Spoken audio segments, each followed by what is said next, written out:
con ustedes que no trabajen poco en relación para realmente tener una discusión intensa en estas temáticas que estoy trabajando con socios en América Latina y también en África. Ahora estamos más trabajando sobre impactos que involucran mucho el hombre. Antes de todo, quería entonces presentar un poco qué es el IRD. El IRD es un instituto científico dedicado a la ciencia y cooperación, principalmente. Somos 2.000 agentes, 35% trabajan en el extranjero con socios, universidades, institutos de investigación. Y tenemos 65 unidades de investigación que son unidades mixtas entre varios institutos y universidades francesas. Por 2012 publicamos de más de 1.300, el presupuesto del IRD son 230 millones de euros, que incluye salarios y funcionamiento. El IRD depende de dos ministerios en Francia. El Ministerio de Relaciones Internacionales y Exteriores y el Ministerio de Enseñanza Superior de Investigación. La investigación se hace más desarrollada en este tipo de ministerio, pero el otro ministerio necesitamos fornecer datos para impactos de políticas públicas, formación conjunta, principalmente de recursos humanos, y transferencia e innovación. En cuanto a este hecho, trabajamos sobre realmente profundizar el conocimiento y hacer transferencia del conocimiento a través de tesis de formación de recursos humanos. Entonces, tres pilares importantes para el IRD son la investigación, la formación y la valorización e innovación. Entonces, hacemos una investigación siempre como podemos para valorizar e innovar a través de esta investigación que hacemos principalmente con los socios. Entonces, es una investigación compartida con los socios. Tenemos más de 100 patentes, siempre con los socios. Tenemos sistemas de becas, dado clases, por ejemplo, yo en la América del Sur he dado 60 horas de clases por año en diferentes instituciones azúcares. Claro, el IRD está dividido en la presidencia, es un presidente director general, tiene su director delegado adjunto y tenemos 5 departamentos científicos. Primero es Departamento de Dinámica Interna del Subcontinente, otro departamento de Sociedad y Globalización, el tercero es Departamento de Salud y Sociedad, tenemos Departamento de Ecología, Biodiversidad y Funcionamiento de Ecosistemas Continentales y finalmente Departamento de Océano, Clima y Recursos. Yo dependo principalmente de este departamento. ¿Qué temas nosotros desarrollamos en estos 3 hechos? Trabajamos con cambio climático, entonces tenemos lazos con el centro, riesgos naturales, sismos, inundaciones, tsunamis. Entonces tienes grupos que trabajan con eso. Recursos hídricos, principalmente en África, en América Latina, es su gestión.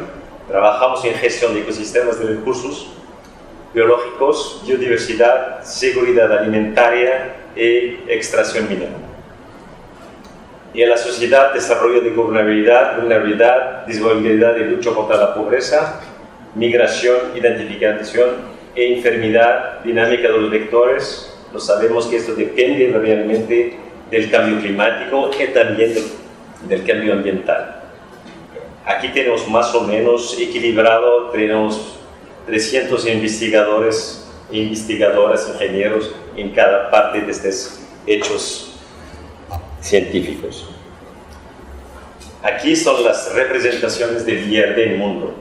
Tenemos más de 42 representaciones. Aquí estoy solito, México. Y tenemos representantes de Brasil, Perú, Chile, Ecuador, Colombia, en África tiene más, y también en Oceanía y como en Asia. Entonces, estamos en este. Después de esta presentación corta, yo voy a hablar de los proyectos que manejo desde entre el IRD 97. Principalmente trabajé mucho en Brasil a través de cooperación bilateral. Y desde esta cooperación bilateral conseguimos montar 2 grandes proyectos. Un proyecto financiado por Francia, que es el Laboratorio Mixto Internacional Biotras, y el proyecto primo y su pareja, financiado directamente por el Consejo Nacional de Investigación Brasileña, en orden de más o menos $500.000 por 4 años. Entonces, al mismo tiempo, desarrollamos proyectos en Perú y en Chile. Esto lo puedes marcar, que Paleotraces es siempre el proyecto en común entre ellos. A partir de esta cooperación, nos permite realmente desarrollar otros proyectos, todos ellos financiados en países socios. Por ejemplo, este proyecto paleoceno se dedica al entendimiento de las condiciones oceanográficas del pasado. Es importante conocerlo principalmente para saber qué tipo de circulación había, qué tipo de productividad, e interesa mucho las empresas petrolíferas porque podemos entender en la preservación de la materia orgánica que puede dar gases y óleos. Y aquí en Perú desarrollamos un proyecto realmente de impactos, que es 100 Perú. 100 Perú es un proyecto financiado por peruanos, que nosotros, a partir de estos proyectos científicos, calculamos índices de cambio climático que sirven realmente a manejar la cuestión de sociedad y también de impactos en zonas costeras.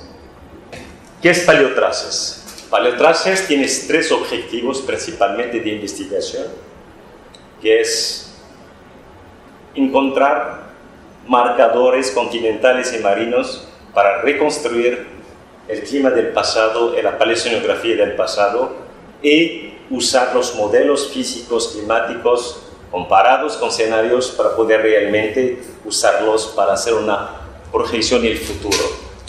Para hacer esto, nosotros tenemos 3 observatorios.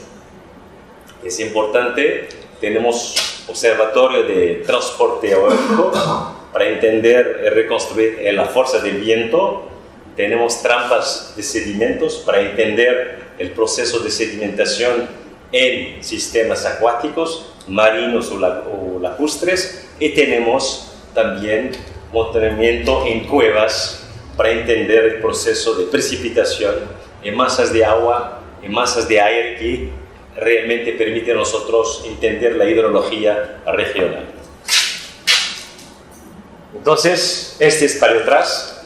Está dedicado principalmente en estudios en América del Sur y entender el papel principal del Atlántico como también del Pacífico, y sus teleconexiones e impactos sobre la América Latina. Luego, después, nosotros empezamos a trabajar en esta región para entender mejor el papel de este Atlántico tropical norte, y ahora estamos trabajando con México aquí y necesitamos realmente entender esta circulación del Golfo, porque es muy interesante para el entendimiento del clima global, no solamente local, estoy hablando del global. Entonces, ¿cómo trabajamos? Tenemos varios sitios o registros, trabajamos en sedimentos marinos, en corales, recifes de coral, trabajamos en lagos, en espeleotemas y desarrollamos bancos de datos para poder permitir entender el funcionamiento de la paleohidrología y hidrología y sus impactos en este continente. Aquí estamos en Bolivia, en una cueva.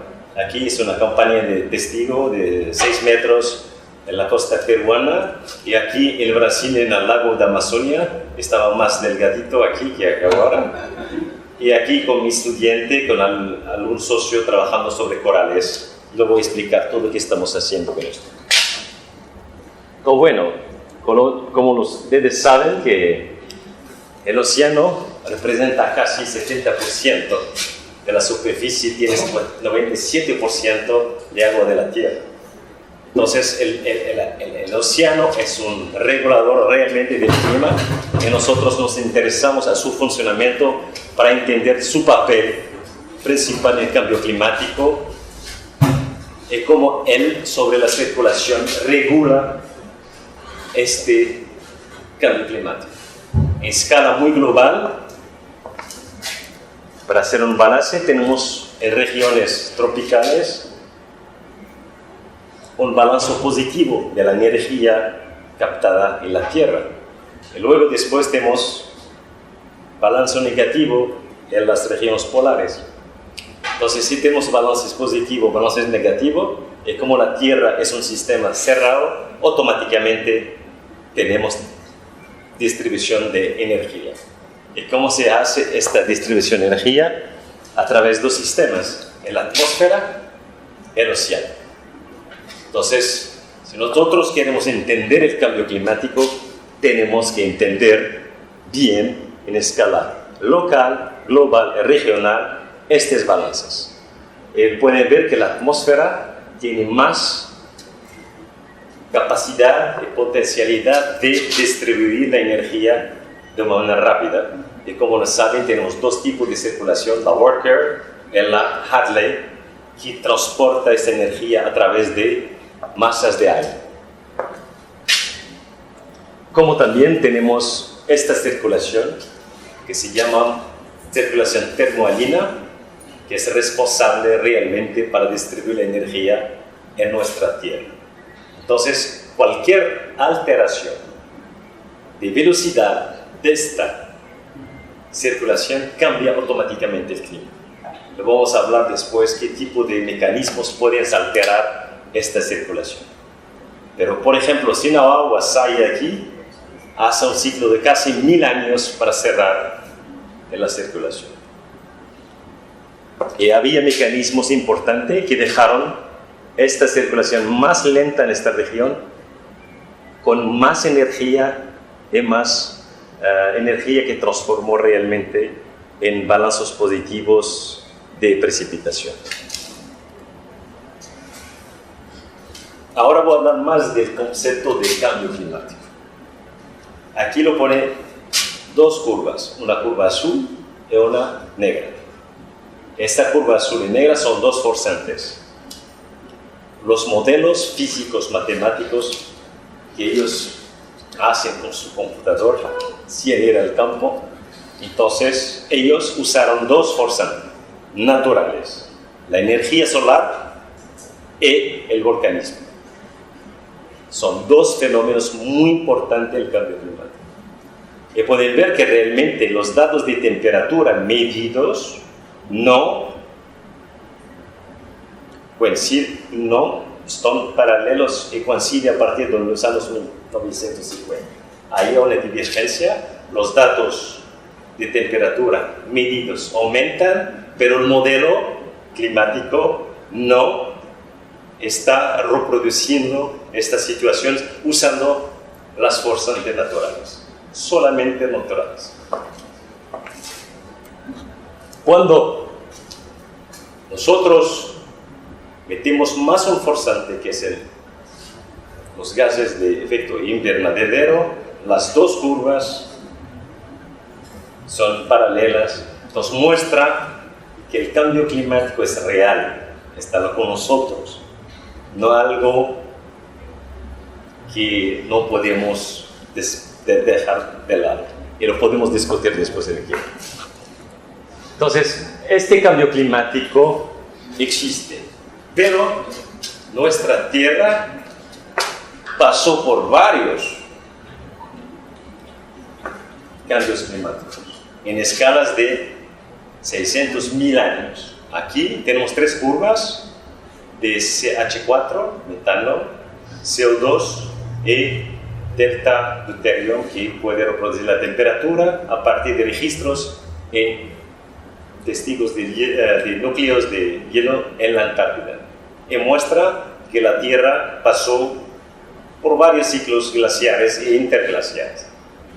Significa épocas glaciares y épocas interglaciares con desarrollo de bosque de mejor temperatura. Pero ¿cuál es el problema? Puedes ver que nosotros en épocas glaciares salimos de concentraciones de 180 ppm para alcanzar 260 ppm. Para subir desde 280 a 260 pasamos casi 20.000 años. Pero hoy nosotros pasamos de casi 260 a 400 en 50 años. La velocidad de cambio nosotros no podemos avaliarla todavía, está cambiando. Si podemos poner la escala de 20.000 años y la escala de 50 años, hay una diferencia enorme. El cambio está siendo realmente cambiando hasta hoy. Entonces, el clima, la reunión de la COP21, intentaron realmente ver cómo pueden reducir el CO2 en la atmósfera. Si continuamos con el escenario actual, nosotros vamos a pasar para 4 o 5 grados a más en media. Si tomamos más responsabilidades y decisiones, aquí sí, las políticas públicas son fuertes, podemos tener esta evolución. Si tomamos también una decisión más fuerte, más rigurosas, podemos llegar aquí. Es si realmente paramos de meter el CO2 en la atmósfera y volvemos de esta evolución. Entonces vamos a reducir, pero no creo ni en esta, ni en esta, ni en esta. Que los políticos no vamos a hacerlo. Entonces, aquí un ejemplo de tendencias de temperaturas en México. Es claro que a partir de los 1950 tenemos claramente una tendencia de aumento de temperatura con, claro, una variabilidad natural. Entonces tenemos los dos. Tenemos la variabilidad natural y además tenemos la tendencia. Entonces la tendencia que está ganando aquí está elevando la temperatura más arriba con más aumento para frente. Y un modelo climático que las personas usaron, vieron con las lluvias de diciembre, enero y febrero, y vemos, por ejemplo, que en esta región, por un modelo climático de 2090, muestra una disminución fuerte de las precipitaciones de esta región de México. Entonces son modelos climáticos, tiene que ser comparado con la realidad. Un mecanismo climático, una variedad natural que se llama la North Atlantic Oscillation, que está ligada a las presiones entre los Azores y el norte. Estas producen sequías en el norte de África, en Europa Sur, también humedad de esta región, pero también producen vientos fuertes, que son los alisios, que impactan estas regiones tropicales, y vamos a ver algunos ejemplos. En cuanto a una anomalía negativa, cambia el sistema, tenemos sequías en el norte de la Europa y humedad en esta región. Entonces hay un balance que cambia cada 15 y 20 años. Es una variabilidad climática natural. Esta es la misma, pero en el mar, ligada a la temperatura de la superficie del mar, y cambia cada 50 60 años. Es una variabilidad natural. Ve que desde 1800 tenemos valores negativos, pasamos a valores positivos, negativos, positivos.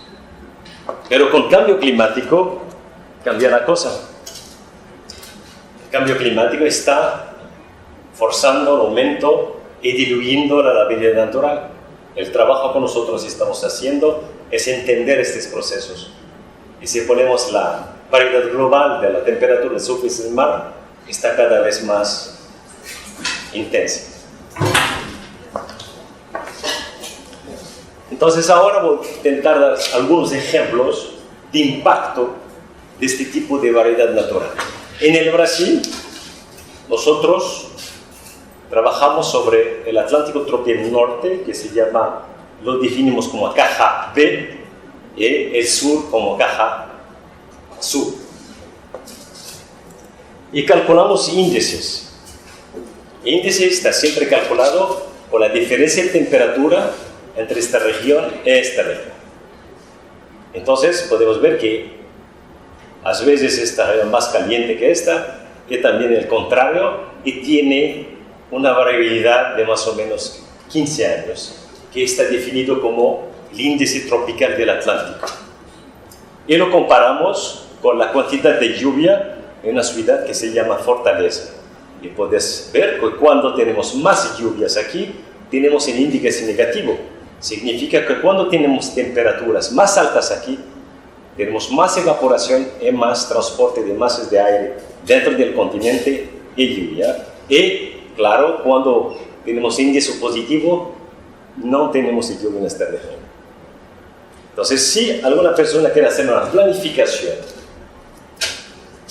de la agricultura o de manejo de agua, no puede dejar de lado ese índice. Entonces, los políticos trabajan con índices de 3-4 años, que son el poder 4 o 5 años, y olvidan totalmente construyendo varias cosas que cuestan mucho dinero, pero no toman en consideración estos balances. Luego, un ejemplo que yo lo viví en Brasil en 2009, empezó en marzo. Nosotros manejamos, hay un proyecto que se llama Pirata, que tiene boyas instaladas, y son puntos negros instaladas en el Atlántico, y emite todos los datos en continuo de la temperatura del mar. Entonces vemos que en marzo tenemos temperaturas aquí más calientes que el norte. Abril empezó a aumentar para Brasil estas temperaturas, y en mayo totalmente aguas calientes que provocó con muchas lluvias, inundaciones, y las personas no están esperando esto.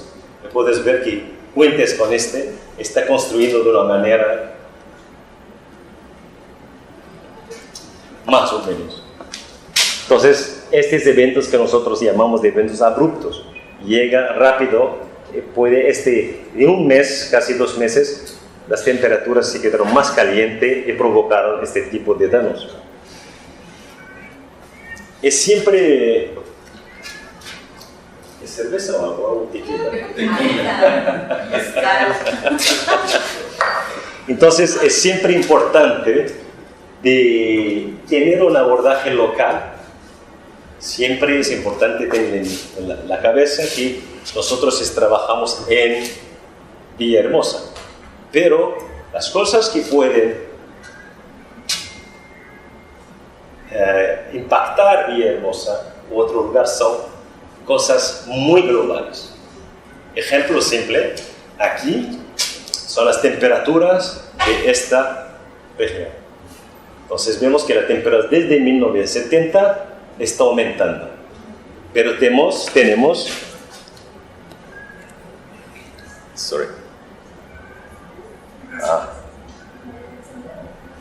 picos anormales. Y esos picos anormales son responsables de sequías en Amazonia. ¿Cómo? Esa es la imagen climatológica global de todo el océano tropical. Esta región que nosotros llamamos en la alberca caliente, Whirlpool, está definiendo en esta época, 2014, un padrón de tipo PDO, calentando esta región mucho fuerte, y empezó a calentar esta región del hemisferio sur en esta misma época. Pero cuando calentamos esta época, normalmente en estos meses las masas de aire penetran desde el Atlántico tropical para la América del Sur. Y cuando nosotros estamos anormalmente aumentando la temperatura en esta región, las masas de aire no penetran desde aquí. Penetran principalmente del hemisferio sur, del Atlántico Sur, provocando muchas inundaciones en la Bolivia y muchas sequías en la Amazonia Norte del Brasil. Entonces, un fenómeno del Indo-Pacífico está impactando muy fuerte esta región, como también está impactando esta región. Entonces, toda la tierra es cerrada, cada circulación que cambia impacta a otra región. Entonces, todo está conectado. Desde 1950, los investigadores constataron que había intensificaciones de los ciclones de los dos hemisferios. en esta región de California, del Humboldt, del Benguela y de Canarias. Lo medimos, sabemos que los vientos son cada vez más intensos. Entonces, un fenómeno que todavía los investigadores no explicaron, porque al mismo tiempo tenemos vientos fuertes y anomalías de temperaturas más altas. Normalmente cuando tenemos viento fuerte, nosotros desplazamos el agua y sube agua más fría del fondo, debería tener más temperaturas frías, pero no lo sabemos por qué está aumentando estas temperaturas de esta región, Pero más importante, yo voy a hablar en esta región, vemos que los vientos están cada vez más intensos.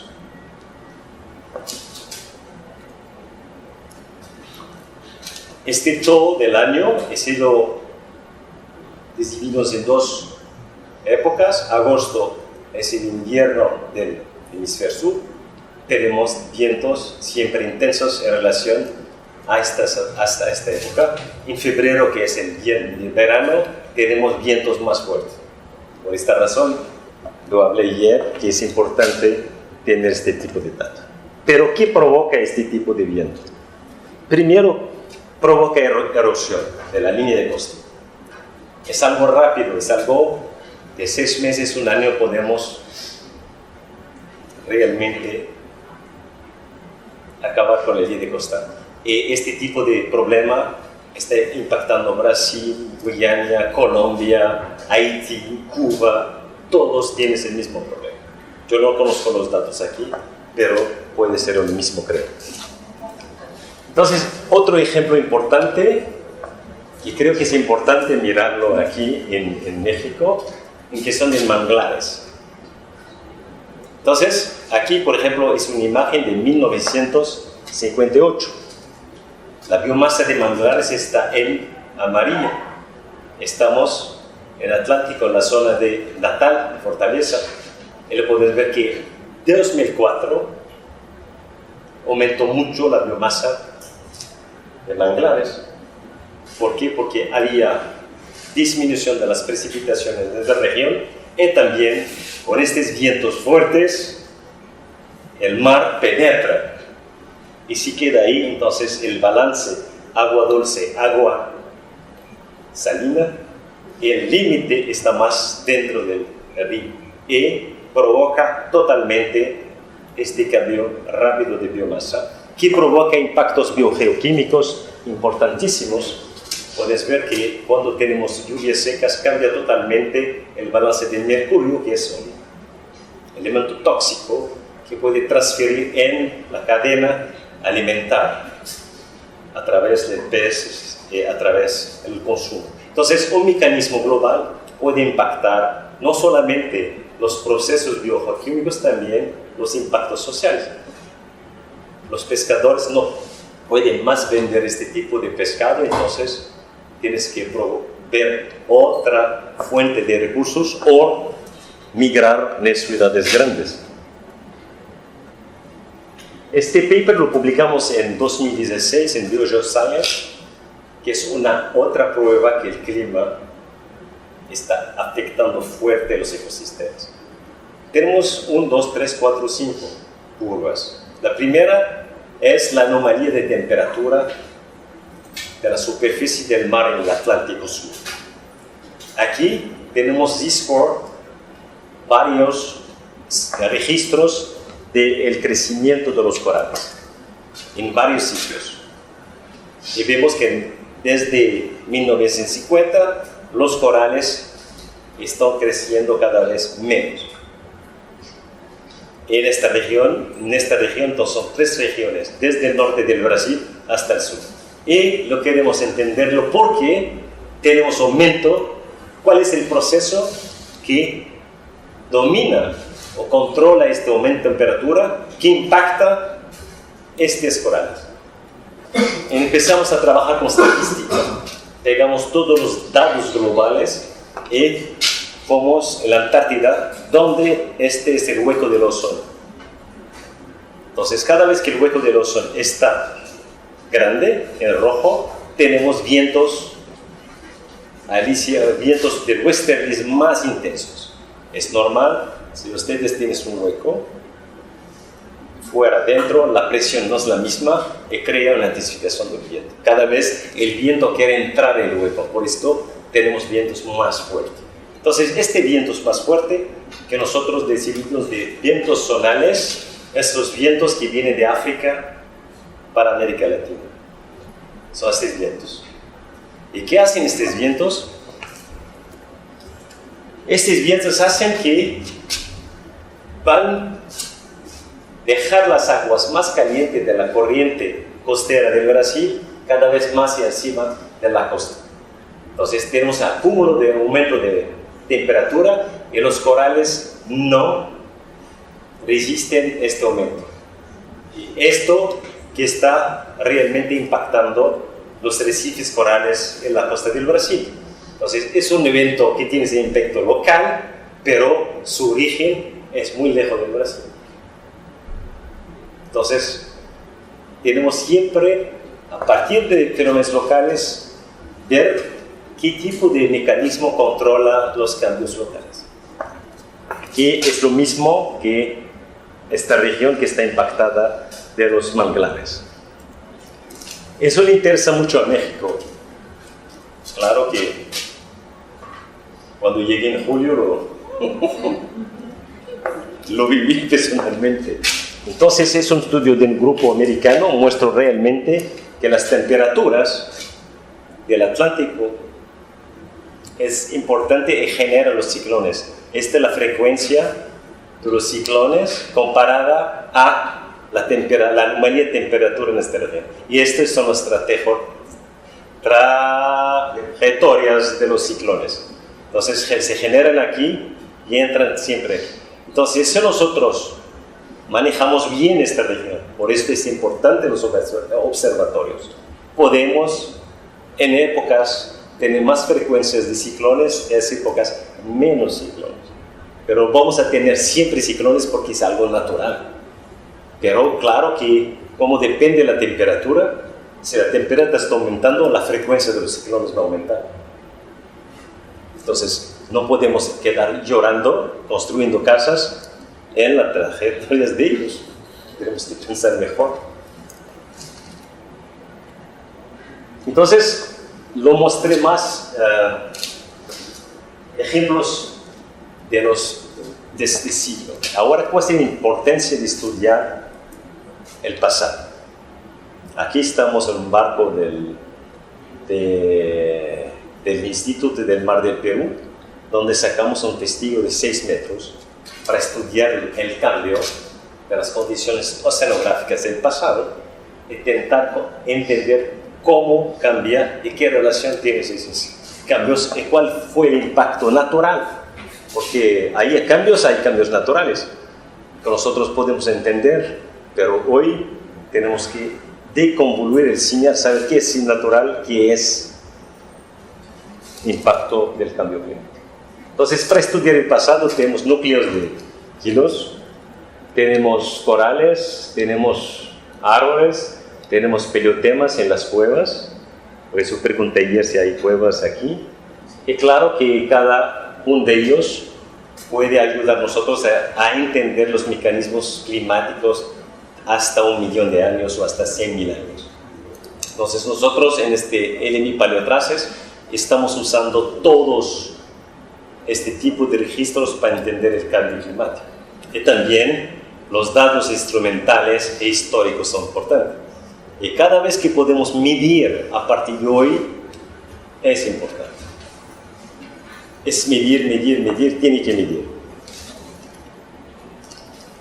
Yo voy a hablar mucho en esta época, que es importantísimo para el entendimiento del cambio climático, esta época de 2000 años. Porque principalmente los forzantes que cambiaron el clima en esta época, que presentan las mismas condiciones que el clima del océano, pero esta época había afectado mucho del volcanismo tropical y de variabilidad de energía solar. Los dos pueden tener impactos fuertes en 1000 años. Entonces, en milenios tenemos dos épocas importantes. Es la época del medieval climático, la época de la pequeña edad de hielo de hoy. Y podemos ver aquí que realmente los forzantes hacen cambio, más forzante solar, CO2, menos, estamos en la época de hoy. Entonces, entendiendo bien estas épocas, podemos tentar poner soluciones en esto. ¿Y por qué estas? Porque podemos tener también datos históricos, datos arqueológicos del comportamiento del hombre. Entonces son épocas importantísimas. Entonces empezamos en Perú y sacamos un núcleo en 300 metros de profundidad y estudiamos este núcleo en varias metodologías. La primera es entender el viento, porque claro, en zonas de urgencia el viento es importantísimo. Si intensificamos el viento, la surgencia es importante. Entonces la productividad y varios otros mecanismos. Entonces aquí, por ejemplo, vemos con los datos de 20 años atrás, 50 años, que el viento está cada vez más intenso. Son datos de NOAA, muestra realmente, es una reanálisis, y mostramos que los datos en la época del invierno tenemos más intensificación de los vientos. Y para estudiar el viento en el pasado, nosotros tenemos que tener un marcador, alguien que puede hablar para nosotros cuáles fueron las condiciones del pasado. Entonces, algo simple. Fuimos al desierto, ponemos un metal y con trampas a 30 centímetros, 70, 1,20 m más alto. Y esas trampas tienen huecos donde pueden entrar las partículas del viento. Cada vez que el viento pasa, va a levantar polvo y va a entrar aquí. Y podemos medir el viento al mismo tiempo. Entonces podemos saber qué fuerza de viento, qué tipo de viento y qué tipo de materia está transportando. Para un ejemplo, es una pluma de transporte eólico. Y nuestra trampa está aquí. Entonces está el camino, no instalamos varias, está el camino. Al mismo tiempo sacamos un núcleo aquí. Y la idea es ver dentro del núcleo en el pasado si estos vientos cambiaron. Entonces usamos una calibración que publicamos en Atmosphere el año pasado y ahora voy a mostrar cuál fue el resultado. Entonces el modelo Split, que es un modelo virtual que permite para nosotros, usando un tamaño, ¿qué se llama tamaño? Tamaño de partículas, cuál es el viento que puede transportar. Por ejemplo, aquí tenemos partículas de 80 más finas, pueden ver que la dispersión es enorme. Aquí también, aquí las partículas gruesas, son transportadas a menos distancia. Entonces, si nosotros cuantificamos estas partículas en núcleo, podemos definir el tipo de viento y el tipo del forzante en el pasado.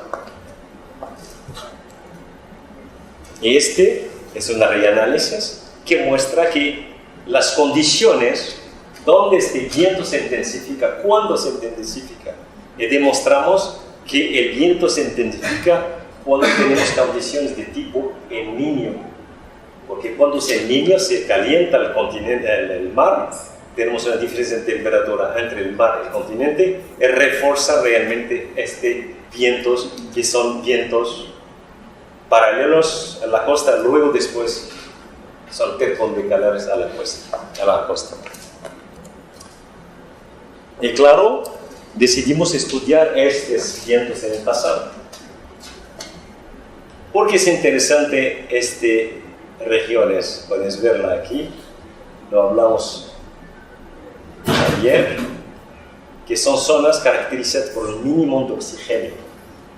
Por una de agua tienes menos oxígeno. y si no tenemos menos oxígeno, no podemos respirar. Entonces, el fondo del mar en estas regiones no tiene vida, no tiene perturbación. Entonces, nuestro registro es bien preservado, entonces puede estudiarlo para conocer la historia del pasado. Entonces, nosotros tomamos este testigo, Abdel más delgado. Yo creo que es el México que están dejando. Demasiado taco. Demasiado taco es el beso. Entonces, sacamos este testigo y lo estudiamos. Aquí, 900 años atrás hasta hoy. Nos datamos con carbón 14 y aquí tenemos las partículas transportadas por viento. Aquí las partículas transportadas por ríos. Y muestra claramente que en la época del medieval climático los vientos eran más intensos que la época de la pequeña edad de hielo. En la época del pequeño de hielo estaba caracterizada por más transporte fluvial, más lluvias. Y hoy estamos de nuevo aumentando la fuerza del viento. En amarillo es un marcador del oxígeno. Cuando es bajo tenemos más oxígenos y cuando más alto tenemos menos oxígeno. Y podemos ver que realmente en esta época, en este mar del Perú, las condiciones estaban controladas por menos oxígeno. Y cuando pasamos para la época de pequeña de hielo, tenemos ventilación de la colonia. Significa que cambiamos la circulación oceánica toda. Pero eso tiene una teleconexión. Si nosotros estamos disminuyendo el oxígeno en el fondo del mar, al mismo tiempo aumentando el balance de precipitación, muestra algo que voy a presentar después. Al mismo tiempo estudiamos varios otros marcadores del mismo testigo. Entonces, la época que hablé, que aquí está caracterizada por menos oxígeno, más viento, muestra también que la productividad estaba alta. No solamente la productividad primaria, pero también secundaria, porque encontramos más pescados aquí, principalmente en el Querétaro, y como lo sucedió a través de las escamas, porque las escamas se caen y se sedimenta el fondo del mar. Entonces podemos, en el sedimento, mirar el tipo de escama y cada pescado o peces tiene características. Entonces podemos saber que realmente aquí es una época donde las anchovetas estaban más abundantes y más abundante hoy. En cuanto a las sardinas, no encontramos. Entonces, cambio en la circulación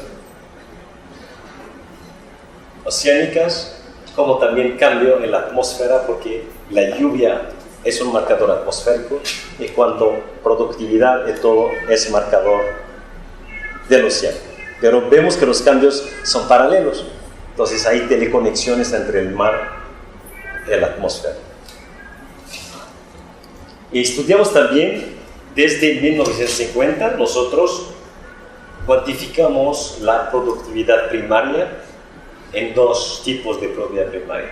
La calcárea, a través de los copolitofólidos, son animales que viven en el mar y producen, y cuando tienes productividad más alta, tenemos esta productividad más alta del carbono, como también de la productividad calcárea. Pero al mismo tiempo, medimos la temperatura, es fácil porque a partir de estos copolitofólidos, cuando más los copolitofólidos hacen camadas calcáreas, la temperatura es más baja. Cuando las camadas son menos, la temperatura es más alta. Entonces nosotros cuantificamos la temperatura Y desde 1950 la productividad está aumentando en este mar y la temperatura está disminuyendo. Pero ¿cómo podemos explicar todo esto? Entonces nosotros estudiamos el local y del local queremos ir al global. Ustedes saben, en la casa, cuando calienta agua, toma más tiempo si calienta algo sólido. Si tú metes tu mano en cuando tú metes agua, toma el tiempo. Entonces muestra que cuando nos aumentamos la temperatura de la atmósfera, el continente se calienta más rápido que el océano, es normal, porque el océano, el agua se dilata, entonces dilatando tienes una resistencia térmica que necesita más energía para calentar. Entonces, calentando en los dos, que es el cambio climático, temperaturas aumentando, la respuesta es crear vientos. Es siempre lo mismo. Cuando tenemos algo más caliente o más presión, menos presión, crea vientos que van del lugar del continente para el mar. Entonces, creando estos vientos costeros, nosotros estamos llevando la masa de agua para afuera. Entonces el mar se queda de este tipo. Ustedes no lo sienten, pero se queda así. Falta de agua aquí y más agua aquí porque el agua sale de aquí para acá. Entonces, claro que no vamos a dejar el océano así, sino los barcos van. Entonces, naturalmente, la agua sube del fondo del mar y para calibrar esta subida se llama surgencia y eleva aguas frías y ricas en nutrientes para la superficie. Entonces, por eso tenemos aguas frías y más productividad. Este cambio de productividad es ligado al cambio climático. Yo tengo un alumno que está haciendo tesis peruano aquí. Imagínate que este aumento de productividad, claro que cuando aumentamos la productividad, vamos a aumentar también la cantidad de materia orgánica. Los biogeoquímicos lo saben, en condiciones anóxicas, donde no hay oxígeno, las bacterias quieren energía, entonces empiezan a degradar la materia orgánica. Degradando la materia orgánica, vía un proceso llamado sulfato reducción, nosotros producimos el H2S. Hay playas aquí en Perú donde hay huellas de H2S, es peligroso, puede matar, el pescado está, peces muertos en las comunidades están aquí, no saben qué hacer. Entonces tenemos que preguntar cómo ellos pueden, cómo está sintiendo. Ellos no quieren cambiar de lugar, es su casa, su pueblo, quieren quedar aquí, pero las condiciones es desastrosas, no podemos hacer nada con esto. Pero el punto general, aquí tenemos el Perú y aquí tenemos Indonesia. El mar del Pacífico en condiciones de upwelling está así. Entonces la fuerza que es la circulación, el giro, intenta elevar aguas más frías para arriba, entonces la temperatura se queda así. Entonces si queda así, tenemos más aguas pasando por aquí, más evaporación aquí, más sequías aquí. Y todo esto que caracteriza a la época de warm period. Entonces, cuando tenemos la época del medieval climático, tenemos condiciones, la ITC está más al norte porque tenemos sequías, tenemos una intensificación de los vientos y tenemos una productividad intensa. En la época de pequeña de hielo tenemos el contrario, la ITC está más al sur, produciendo más lluvias, y eso va a provocar más sequías en México y tenemos condiciones más ventiladas de la cantidad de agua. Y nosotros pensamos que estas condiciones tienes una variabilidad de 100 años. Entonces imagina que este país, que es el Perú-Chile, su economía es principalmente la pesca. Y si la alteramos y vemos realmente en estas condiciones, la dinámica de pesca es totalmente diferente. Entonces, este paper fue muy interesante porque ayudó a cambiar las decisiones del Instituto del Mar del Perú y también la pesca. El tipo de la pesca también, porque cambia también todos los recursos y hacer una sensibilidad fuerte con las comunidades, mostrando que puede cambiar las cosas. Entonces, el trabajo del científico es es a partir de la ciencia, llegar para dar a conocer algo para poder ayudarlos a la sociedad, a las decisiones políticas, para poder adaptarse.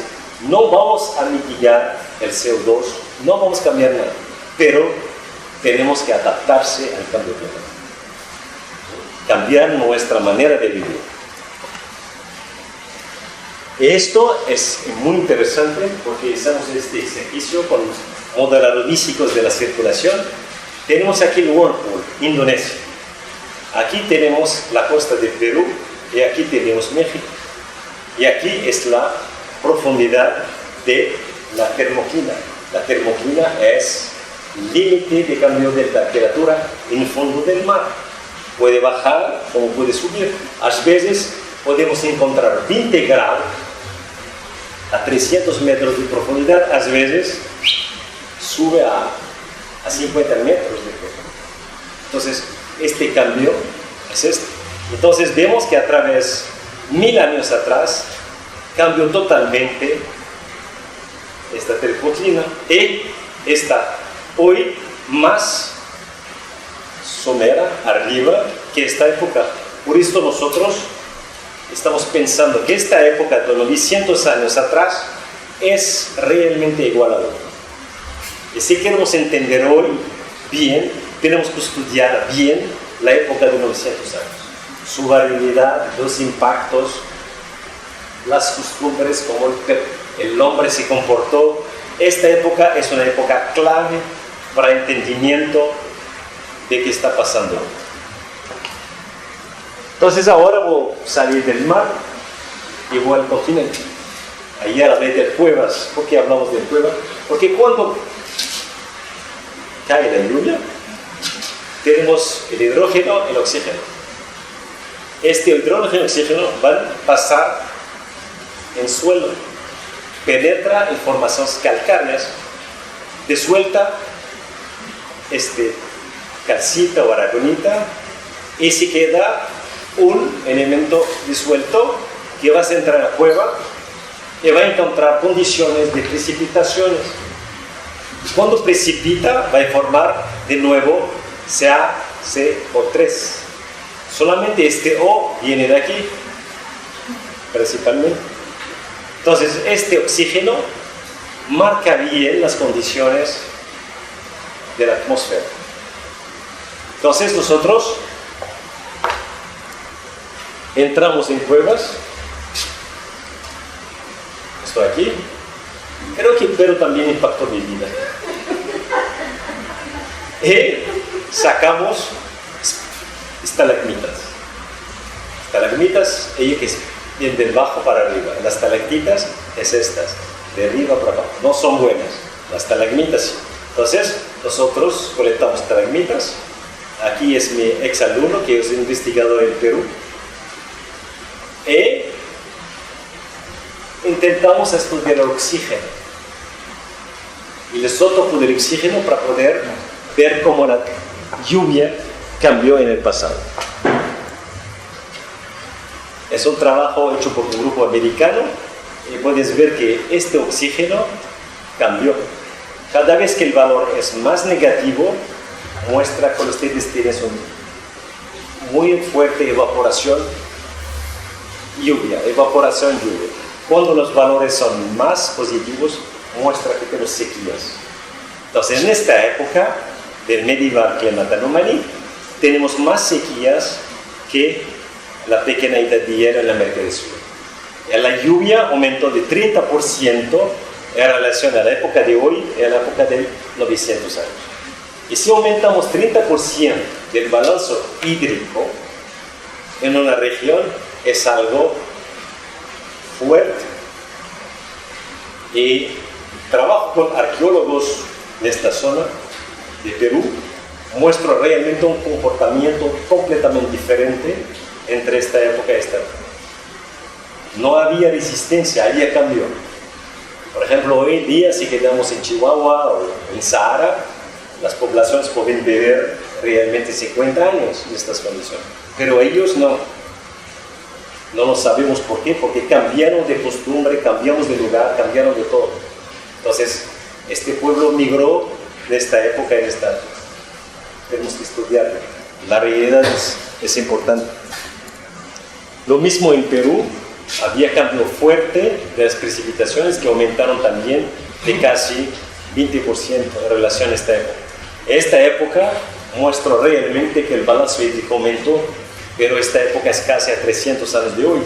Es para mí 300 años es mucho para ustedes, pero para mí no, es culto.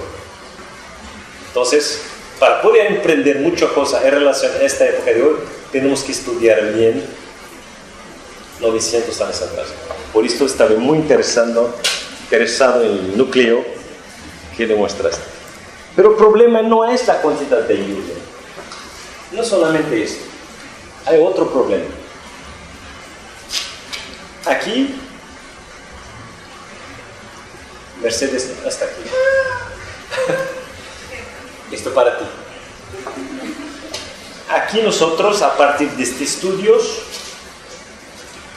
intentamos entender por qué aumentó de 30% las lluvias. Pero nosotros pensamos algo lineal, que cuando llueve aquí, llueve en cualquier lugar.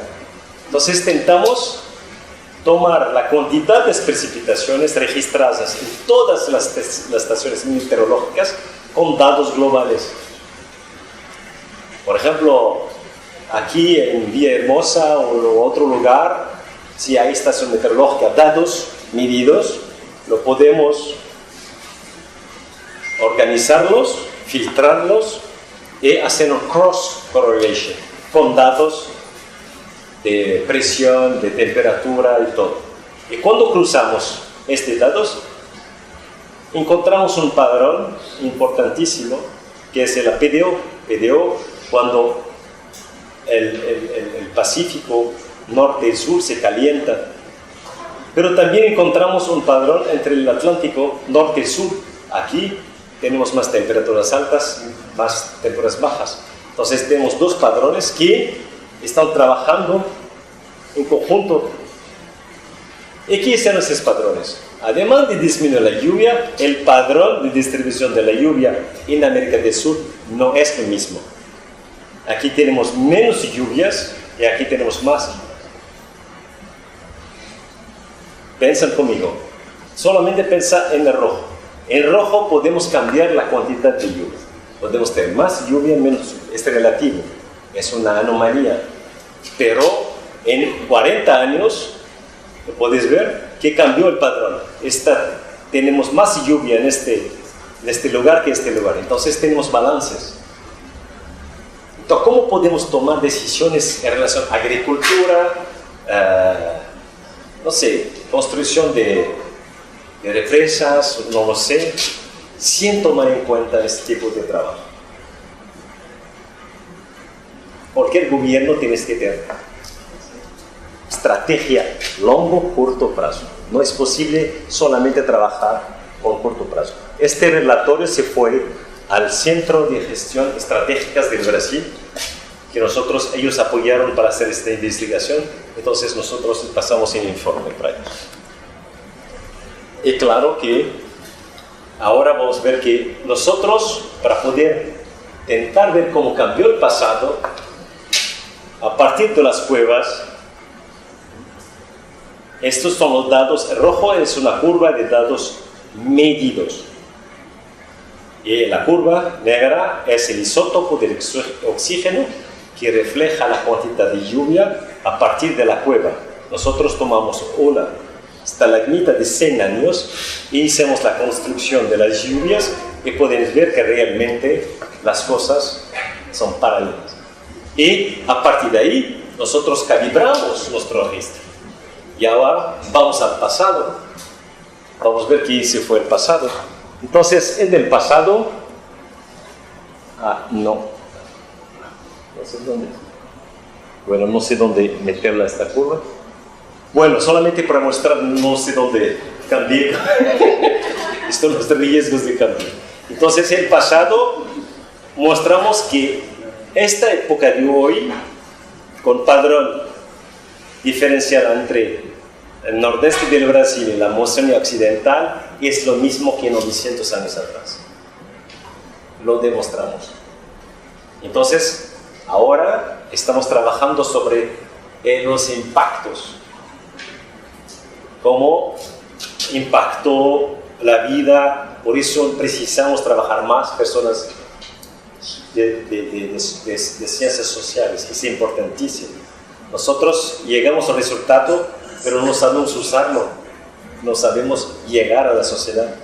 Entonces tenemos que tener una puente para ir con estos datos, hablar con ellos. Este ejemplo del Marruecos, mi tierra, por esta tierra. Entonces lo mismo, hicimos lo mismo, pero quiero mostrar algo importante a través de este ejemplo. Hicimos lo mismo, estudiamos el isótopo y aquí puedes ver que las precipitaciones en el sur del Marruecos están disminuyendo. Mismo, guardando la variabilidad natural, tenemos una tendencia negativa. Y queremos entenderla, cómo podemos manejar en relación a una región que tiene una presión fuerte de agricultura, de manejo de recursos hídricos, es una zona árida y además tenemos disminución de los recursos. Entonces, ¿qué hicimos? Algo importantísimo. Lo hicimos lo mismo, tomamos los datos de precipitación en diferentes estaciones del Marruecos y cruzamos en datos globales. ¿Y qué encontramos? Encontramos un padrón de PDO, de AMO, flujos de masas de aire que salen ¿dónde? De México, de aquí, de la región del Golfo.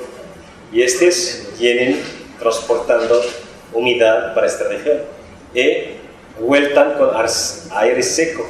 Entonces impacta el norte de México.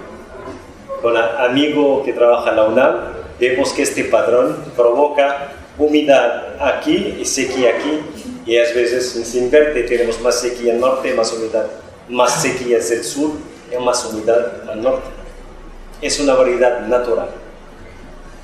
Entonces, eso estudiamos en Marruecos, encontramos lo mismo, variabilidad, aumento de precipitaciones de casi 20% entre la época del medieval y la época de pequeña edad de hielo en una escala de 100 años.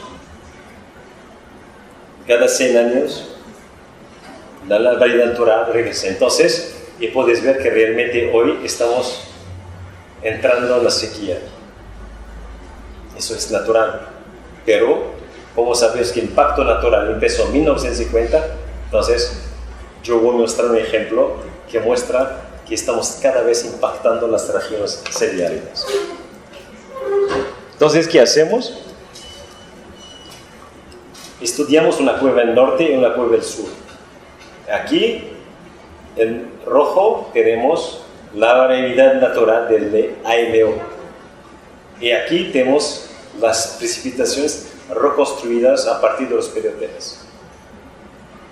La diferencia de edad es totalmente de datación, como datar.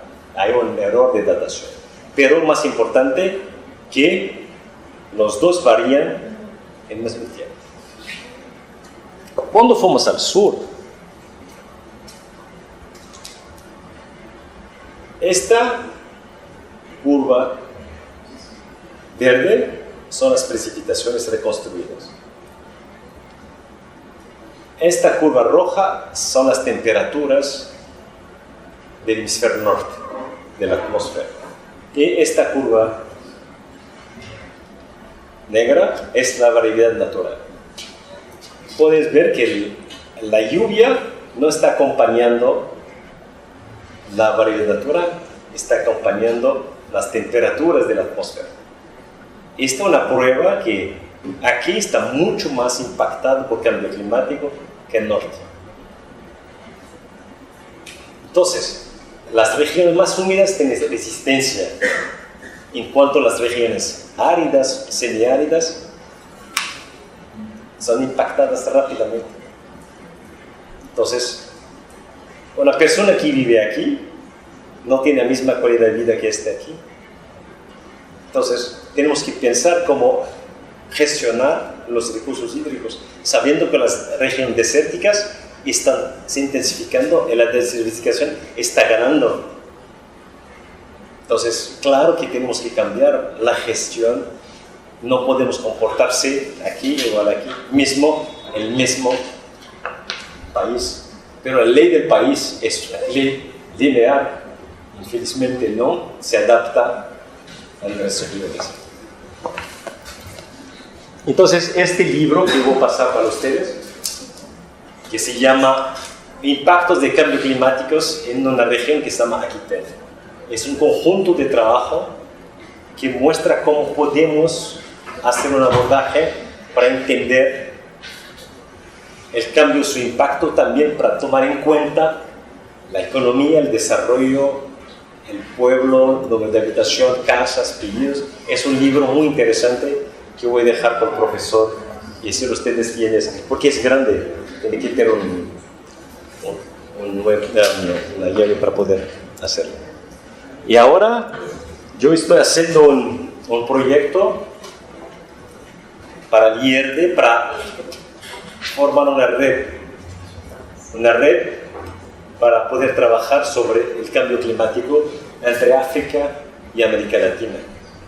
Porque todos los factores que impactan los recursos hídricos y costeros son los mismos, los cambios son los mismos, son a veces balanceados, pero el comportamiento es el mismo. Entonces, para mí, la idea es compartir entre estos grupos de investigaciones las experiencias, la investigación, el abordaje socioeconómico de ciencia sobre el cambio climático. Hasta ahora tenemos Argentina, Brasil, Chile, Perú, Colombia, Haití, México, Cuba, y ahora yo pongo más un socio que es el centro.